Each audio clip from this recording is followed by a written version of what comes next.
again to Christy's Court on the Field of 68 Network. Oh my goodness, it's a throwback, all right. It is. Barnes, I am so excited that you have joined us today on Christy's Court. Aida Barnes, Copa, you are an amazing woman, number one, but the head coach at Arizona, your alma mater. Welcome to Christy's Court today. Thank you. And we go way back. We go back to broadcasting when I used to ask you about kids. Now I have two. All right. We go way back like years. So I'm happy to be here. Thank you for having me. Absolutely. And you know what? Congratulations on your newest addition, Capri. She is so gorgeous. What a sweet baby. And Mateo, he's a doting big brother. He's 5 years old, correct? Yeah, he's 5. Does this make you want to do it all over again or no? Yes and no. You can hold her when COVID's over. You can hold her whenever you want. She's kind of heavy for 5 months though. Oh, she is so beautiful, and her little Thank smile you. is exactly yours. Oh my gosh, so Thanks. adorable. Let's take it back to, when you first fell in love with the game of basketball and what it was that drew you to it. And then you maximize that passion and love as a player, number one, but now as a head coach and a mom. Well, so back in the day, like we're talking years ago, I was like probably from like 5 to 10. So I grew up in San Diego, California, in Pacific Beach, like a little beach area. And I lived right across the street from a rec center. And so it was like the Pacific Beach Rec Center. This is back when rec centers were popular. I don't even know if they have rec centers anymore. So like everybody used to play pickup there. So all the San Diego Chargers and these big old NFL guys who were like pretty good at basketball because they were phenomenal athletes, they all used to go there like every Sunday and play basketball. So I was a little kid. A lot of them knew my dad because my dad played for the Chargers years ago. Right. And so they like took me under their wing. So I would go watch these big old guys dunking. This was back in like the day of Michael Cage and all them. Oh yeah. And I would watch them. I'd be like, I want to play like them one day. I was the only little girl in there. They used to shoot with me and like would love it on me because they knew my dad. But it used to be like the real deal, like heated arguing, all that stuff.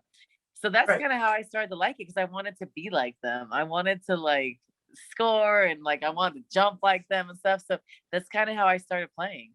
And then there was back then there weren't little girls leagues. So at 10 years old, I played in an all boys league. And I was like taller, so I was better than the boys just because I was like taller. And that's kind of how it started. I sucked back then. I wasn't good like my freshman year in high school. Then I got recruited to like play varsity as a freshman in high school. And I kind of started my love back then and never turned back. You had an amazing career in high school. It was a Mission Bay Senior High School. You did your research, girl. A little bit, I flipped through the receipts of your storied history. And I tell you what, when I saw the blocks total that you had in high school, 1,112, I was like, I had to look at that again. I'm trying to deny the fact that I need glasses, but when I looked at that, I was like, well, I don't know if that was right. No, I don't even know if that was right. I used to be a hack, but it's funny. I didn't even know I had that record until Kelsey Plum is from San Diego. Yes. She was looking in some record book and I didn't know. I was like, it like beat Brittany Griner. I was like, yeah, because I did not jump as well. I'm not as good as her. But I saw that number. I was like, was that right? And it was funny. I get all kinds of messages about that. I don't know. Like, we just must have been really bad back then. Or I played in a really bad league because I do not know how that's possible. But it was hilarious. Kelsey Plum told me about that. Oh, that's amazing. And Kelsey Plum, she is currently in the WNBA with the Las Vegas Aces and an amazing talent. I mean, you coached her at Washington when you were coaching there. And I'm going to go back to when you were coaching her and what got you into coaching, number one. Let's take it back to what got you into coaching, and then we'll return to the Kelsey Plum comment. But when you played hard. You went to Arizona, Player of the Year in the then Pac-10, and you scored over 2,000 points at the collegiate level, an amazing rebounder as well. And when you flash back to your time under Joan Bonvincini, she was your, when you have that time to reflect back as your time as a student athlete at Arizona. What was it about her coaching that you see in yourself now as the coach at Arizona? Well, so she was a player's coach for sure.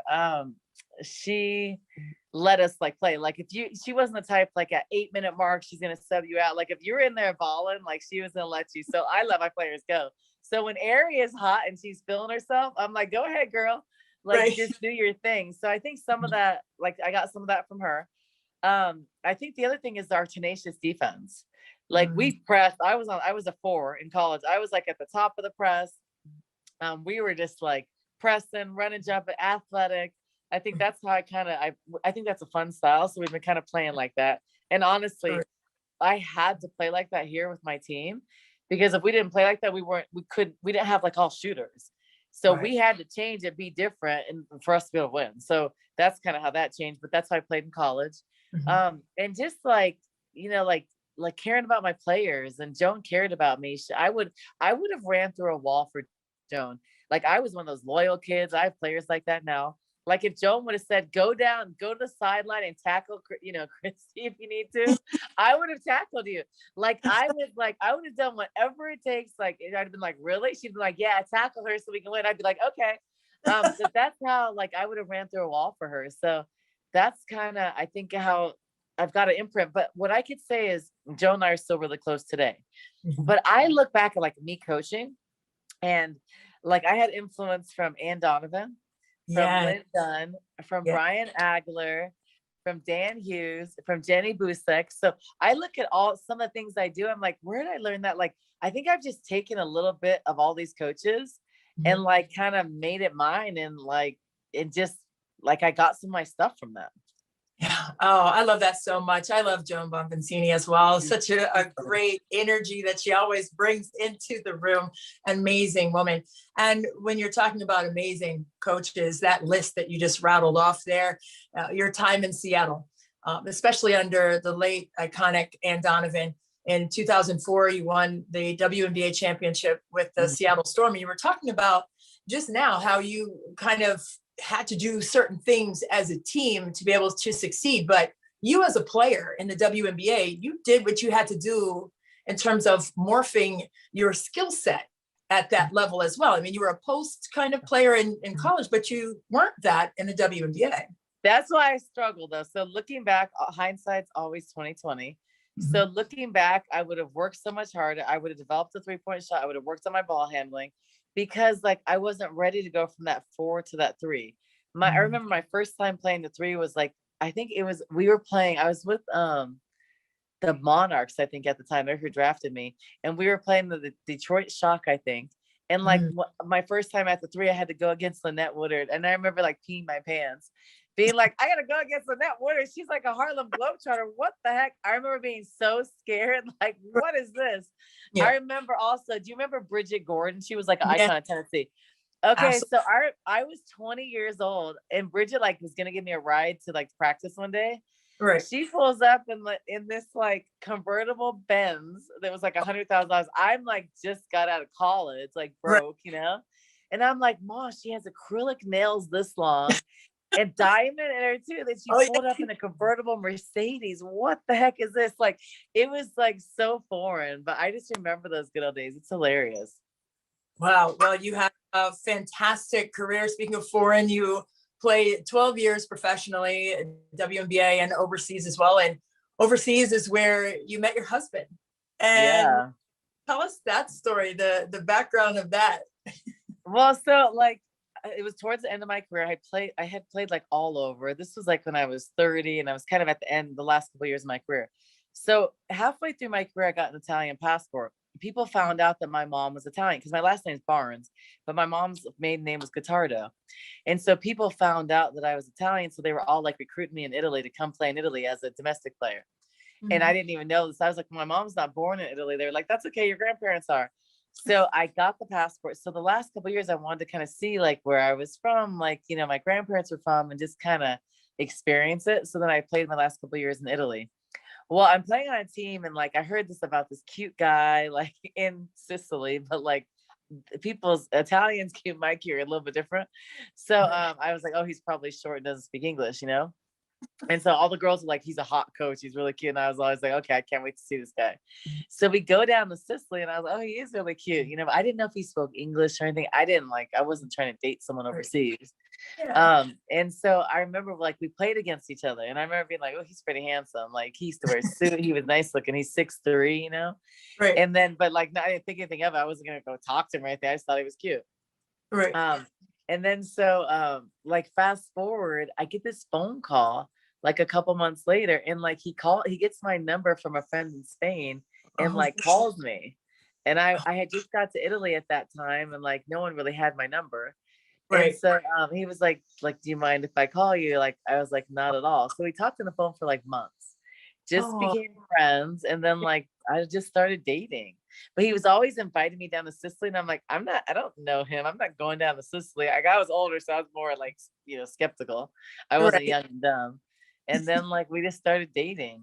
And then like fast forward, we were supposed to move to Italy.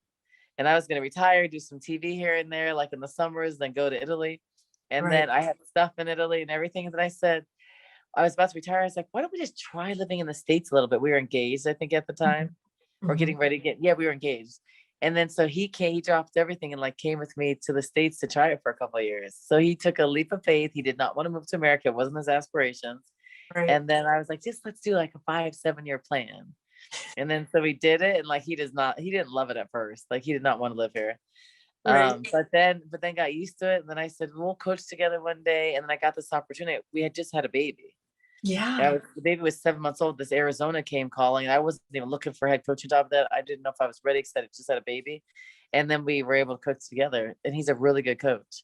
So it was kind of like, it worked out perfectly. That's such an amazing story. And, you know, your reluctance initially to coach, I mean, Joan Bonvincini kind of knocked on the door and said, Aida, do you want to come back and coach? And initially you said no, but what was it about what Kevin McGuff said when he was the head coach at Washington? What was it about, he said, got you hooked? Well, I was at a different point in my career. Like when Joan tried to hire me twice, I was like 25 and I was making good money overseas. I was having fun. Like one time I was in Israel kicking it. Israel was like a mini America. Like I was 25, living life, going to the beach, like hanging out with all the Americans playing basketball. I was like, no thanks. And then I was like, I didn't want to coach and like stop that. Right. And then so it was just different points in my life. I think after, like I was tired. I had lived out of a suitcase for 13 years. So at that point, like I wanted to make Seattle my base and I wanted to have roots there and just kind of start my life there. So I wasn't interested in going anywhere else. So the only job I would have looked at was Washington because otherwise I was going to try to do like some local stuff. I had a foundation. I had so many other interests. And then McGuff called, but I didn't know if I wanted to coach. I was like, my mindset was, let me try it. I just bought a house in Seattle. I just like was remodeling it. I was retiring. I didn't have to work right away. I was okay financially to like kind of take my time. I just got done playing. And so I was like, well, let me try coaching. I remember I never even asked how much money I'd make. And he got me for cheap, just so you know. But anyway, so like I wasn't concerned. I was like, let me try it. If I like it, I'll do it. If I don't, I won't. And then I started and he was a great boss. I loved it. And so that's kind of, and I actually texted him on his birthday when was it? Oh, I texted them. They texted me happy birthday. I texted him and his wife back a message saying like, thanks for giving me my first opportunity. Like he's awesome. But yeah, he gave me my first opportunity and loved it. Never turned back since then. Oh man, what a great journey. And Kelsey Plum, going back to her, she was a part of that team and an amazing player currently. But what was it about her that set her apart from other players, having coached her at Washington when you were there? So it's funny, when I first started coaching, and we got her a couple of years later, her and Chantel, some other really good players, but she wasn't the Kelsey Plum she is now. She was good, but no one thought she'd be as good as she is. But there was some things that separated her. Like at that time, I had played with Katie Smith, like I had played with Lauren Jackson, Sue Bird, some of the best players in the world. So there was a difference, and I knew that. So when I saw Kelsey in college when we recruited her, like I thought, it was my first couple of years of coaching, I thought we'd get a whole bunch of Kelsey Plums, like with the work ethic, mentality. And so that was like my expectation because I just came from the pros. So what she did, I was like, everybody should do that. And they're like, no, college kids don't do this. And I was kind of like, huh? So it was kind of a learning curve. So I saw the way she worked. I was used to seeing people work like that in the pros. that is not how college kids work. So as I watched her more, worked with her, just coached her, she was different. She had the mentality like the Diana Taurasi's, the Katie Smith, the Lauren Jackson, a completely different mentality than any other college kid. Works her butt off.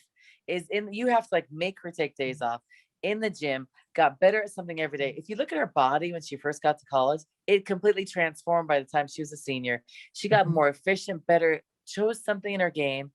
I mean, it's like the way she worked, it's like, it was hard. It's like she tainted me, because after that, I was like, we need some more Kelsey Plums, like work ethic, like I'm not even saying her ability and how great of a player she became. I'm saying like the mentality, the fire, if you listen to Kelsey her first year, she was like, I'm going to be a number one pick. Like if she would have said it, you would have said, okay, Kelsey. But the way she worked, like, it's not surprising. Right. Like I haven't coached someone like her since then. I have not been able to recruit someone like her. I am searching high and low, and I will probably my whole career for a player like her, because the mentality and like some other players I know, if they had her desire, mentality, and just drive, I mean, I would have a team of All-Americans. Yeah. And speaking of All-Americans, you have one in Ari McDonald, and he is a phenomenal player. And I know, with this year and COVID and all of, you get the year back and all of this, the blanket waiver and all of the factors that are going into recruiting and coming back or not coming back. What was it about that decision that was best for her at this time to put her name in for the WNBA draft? Well, she was injured at the end of last year. So like she wasn't 100%. She still played well, but she didn't get to finish, and we didn't go to the tournament because of COVID. So I think she wanted to leave her mark, and there was so much more she wanted to accomplish. And she could come back with a year of kind of uncertainty with COVID. Who knows if the WNBA was going to happen? It happened, but it happened in a bubble very different. She got to come back, get a master's, leave her imprint here, leave her legacy here, get better. So it just made sense. Now she's not coming back another year. She can have another year. So I said to everybody at one time, I was kind of joking because I knew she wouldn't come back. She doesn't want to be like a 25-year-old senior. But she was like, I was like, my number one recruit or my top 3 recruits are Ari, Sam, and Trinity. And I said it in an interview, I was joking, but I kind of wasn't. But I know it's the best thing. She's ready to move on. I want her to have that. And and I support, because she can be, I think, a top, 7-8 pick. Absolutely. Absolutely. An amazing player on both sides of the ball. And that's what you were talking about with Kelsey Plum, just the intensity and the energy bring to the court. And you identified that. And, with your husband being on your staff, what kind of dynamic is that with a 5-year-old and a 6-month-old? And 5-month-old, 5 and 5. 5-month-old. But what is that dynamic like, just to obviously be able to travel together and keep the family intact with them being so young?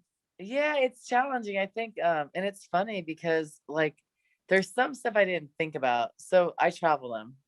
I bring them with me everywhere. I don't have family here. Like Sal and I don't have family here. So we're not going to leave our kids just, with the babysitter. Of course. So we bring them. It's hard. It's hard on me as mom. Like it's hard on both of us, but harder on me because I'm mom. But I didn't realize what a thing it was. Like, so I thought like, we're women's basketball, everybody supports women in women's basketball. I didn't know that nationally there's so many women that can't bring their kids. So not as much with head coaches, but assistant coaches. So that's been kind of like, wow, that's been hard. I think like saying, wow, it wouldn't even be an option for me to leave mine. Right. Like having the resources to do that. And like, for the NCAA tournament, I'm not leaving my kid for like, 3 weeks possibly. Right. So it's challenging doing that, but it's like, it's just kind of what I have to do. I'm breastfeeding, and at least they're there with me, even if they're with, like our babysitter half the time, they're at least there. And I think it's good for the women to see like me as mom, as head coach, I can do it all. They don't have to get out of our profession because they're moms. Yeah, is it more challenging? Yeah, but they don't have to quit. So I think they see all that stuff. So I think it's really good for them. I think that is amazing for them. And, I'm a mom, and we discussed that earlier about how that when our 3 were a lot younger, and you were asking about how I was doing it. And it is a sacrifice, but I did kind of get out of college coaching, but I went into high school coaching because I love the game. Okay. And I think the model that you are setting for the young women, how does that continue to motivate you to show them that you can still do what you want to do and not have to give things up that you have a passion for? Well, and we talk about it. So it's like, we talk about, you don't have to stop. You can do it all. Like, is it hard? Yeah. But like everything that's worth it is hard. Yeah. So I just like, you embrace the hard stuff. Is it like, okay, here's an example. Like, I'm coaching right now. Like, my daughter slept like an hour last night. It is what it is. I think my resiliency has came from being a pro athlete and being able to handle adversity. Like, I'm tired today, but I don't come to work talking about it. But Right. like, I am exhausted today. But it is what it is. It's like, I love what I do, so I can get up and do it. It's not like a job. Right. It's my passion. And so I think it's great for the players to see, like, they see different sides of me. They see me as a mom, they see me as a wife, they see me as a coach, and they can respect that. And it's a strong role model for them. And too many women get out of the game because they don't have support or because they're afraid. And it's like, I just do it. At the end of the day, if I can look in the mirror and I did my best, like, do I sometimes say, oh gosh, I don't have a lot of time with my kids? Yeah. But it's like, I choose this. And so I make the best of it. I bring them on the road. I bring them Mateo to practice sometimes. Now, COVID has changed a few things, but Right. it is what it is. I don't want to not coach because of it. I don't want to not have kids and let like my job dictate my life. So I feel like Yeah. I could do it all. Yes. And, kudos to you because you're doing what you love with 3. That's even harder. That's hard. Like, you have to have support. And I just don't know how women do it by themselves. Sometimes I'm like, oh gosh, a single mom would be very hard. Yes, no doubt about it. And it's, grace of God, that's what I say. You just keep moving and you stay Yeah. motivated by passion. And I think what you said is definitely the key, and staying grateful for those moments that you do have and maximizing those.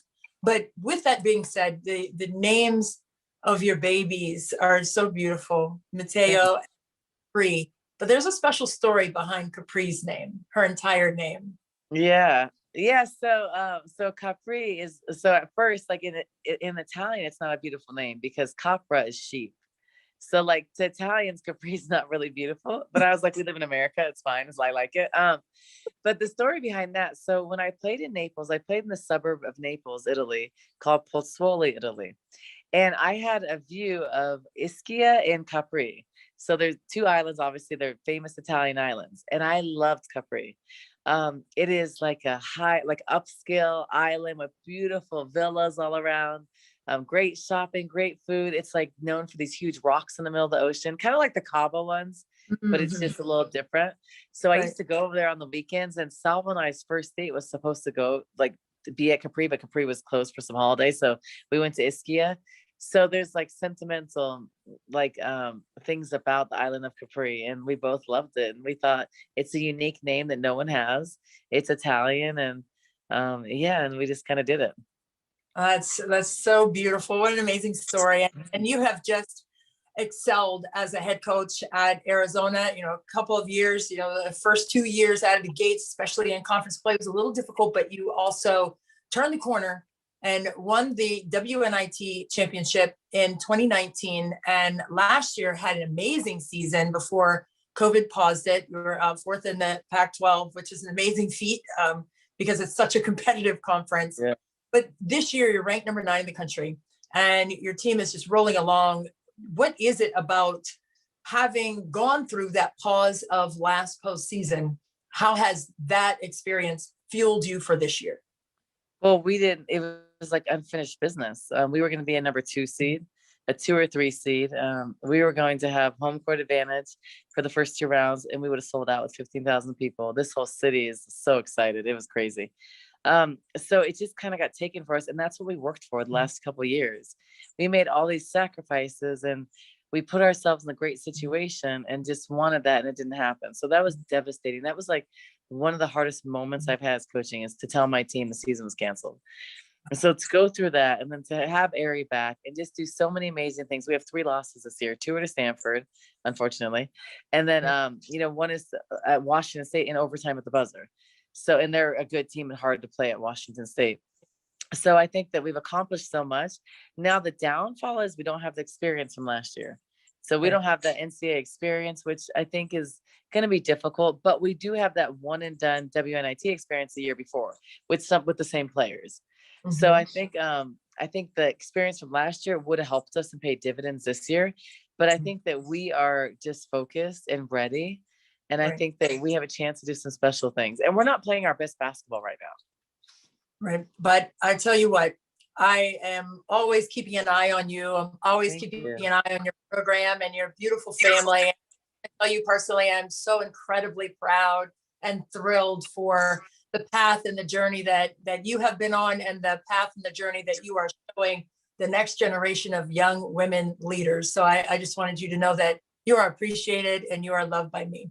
Thank you so much. Likewise, I always see you. I'm proud. I follow you on Twitter and Instagram and everything. So, and I love like when I see broadcasts, I'm like, oh, that's my girl. So I'm proud of all that you've done. And so you've been a trailblazer in your profession too. So thank you. I appreciate you so much. I love you. Please stay Love you safe. too. And best of luck moving forward. And thank you for joining us today on Christy's Court on the Field of 58 Network.